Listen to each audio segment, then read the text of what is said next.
are back with comedian David Boyle, and I'm quitting alcohol. I tell you something that just really makes me happy, it's fucking reading. I fucking love reading, and it doesn't even really matter what the fuck it is, just anything. Just fucking give me anything and I'll read it. I sort of avoid it sometimes though, because I enjoy it so much, it doesn't feel like an effort. It feels like I'm watching TV almost. You know what I mean? It sort of feels like I'm being lazy, but I tell you what, the last 2 weeks, I've been reading like maybe 1 to 2 hours a night, and it's picked my mood up almost fucking completely. Instead of like hardcore scrolling and just mindlessly staring at the TV, I'm fucking putting the phone down, going into the spare room and just fucking reading. It was one of the things I needed to do to get out of that fucking depression a couple of weeks ago. I was like, I need to fucking read more. And I'm not talking audiobooks at 3 times speed. I'm talking fucking paper book in your hand, words on a page. I'm sort of coming around on the Kindle. I don't use one, but I can see how they would be a fucking very handy thing to have around, especially at night. And apparently you can press a word you don't know and it fucking tells you what it is. If I see a word I don't know, I just glide past it and make some shit up. And it's never even close to accurate either.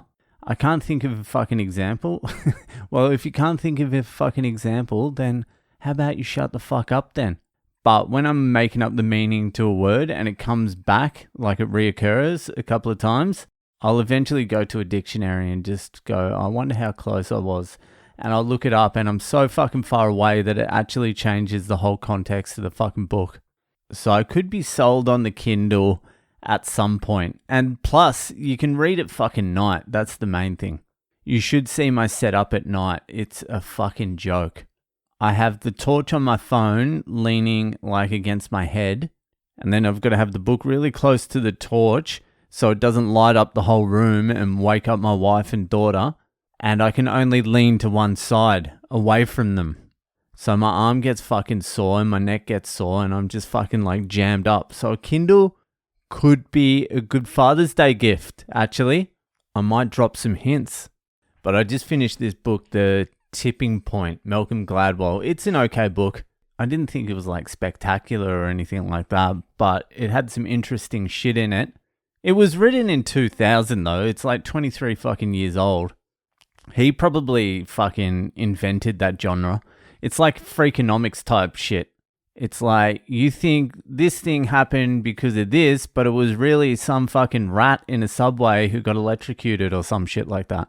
Not exactly like that, obviously, but fucking pretty close. Anyway, a few weeks ago, I got asked Boyle about the mass shootings in the US, how I'd stop them if I was Donald Trump next year. And I said something along the lines of I would stop fucking putting them in the news. I would stop fucking advertising the mass shootings because that fucking helps spread them. And I use suicide as an example. They don't fucking say anything about suicide on the news because they know if they do, there'll be a fucking epidemic of suicides not long afterwards. And I kind of just made that up off something I may have heard somewhere. Maybe it was even off the Oppression Chamber, speaking with Dora and all that. Anyway, I was reading The Tipping Point and they said exactly that. Some dude fucking did a little bit of research and he would look into the suicide statistics whenever there was a big news story in the media about it. So if there was a suicide that was headline news, he would look at the statistics and he saw that after a big news headline about suicide, for like the second, third, fourth, up to a week afterwards, there's a spike in suicides. And then by day 10 after the big fucking news story, it's back to normal. And he didn't just look at like normal suicides as well. He looked at the traffic fucking statistics. And after a big fucking headline news story about suicide, traffic accidents go up. The same as suicide pretty much. Deaths and accidents on the road go up as well. So people are killing themselves on the road after a big fucking news story. But besides being right, I was like, how much am I being manipulated in other ways then?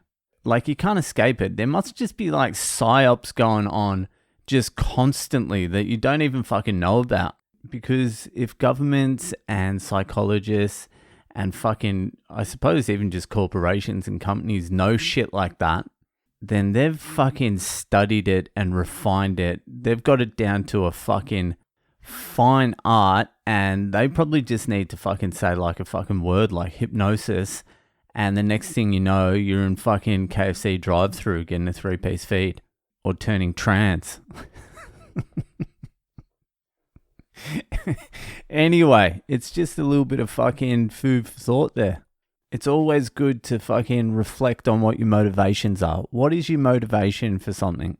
Is it really you controlling what you're doing?